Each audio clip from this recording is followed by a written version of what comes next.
Стопанствениците и се налутија на владата. Револтирани се што законот за личен доход со кој се воведува прогресивен данок на приходите над 1500 евра во собранието ќе се носи без да се слушне што за него мисли бизнис секторот.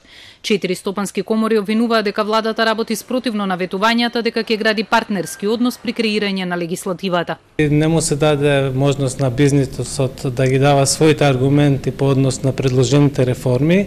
Тоа значи првата работа. Втората работа е што не се почитува рокот што е даден според законот од 20 дена минимум по однос на прописите, кај што компаниите, односно коморите би дали своји забелешки по текстот на законот.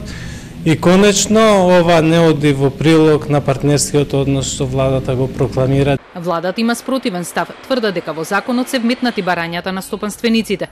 Приходите се предвидени во буџетот, велат од Министерството за финансии, и со нив ќе се финансира минималниот адекватен доход, растот на платите во здравството, подобрување на условите во градинките и училиштата и други проекти. Важно е законот да биде донесен навремено, социјалистиот да стапи на сила од почетокот на наредната година како што беше најавено. Во текот на целата година во јавноста беше отворена дискусија за праведното оданочување и токму дел од барањата на стопанствениците беа земени предвид при креирањето на законот. Коморите бараат прогресивниот данок да се одложи за 5 години за да не се зголеми даночната евазија и работата на црно, а прагот од 1500 евра според нив е многу низок и ќе удри на IT инженерите. Даночната реформа уште предвидува данок од 10 на 15% за капиталните добивки, закуп, дивиденди и добивки од игри на среќа.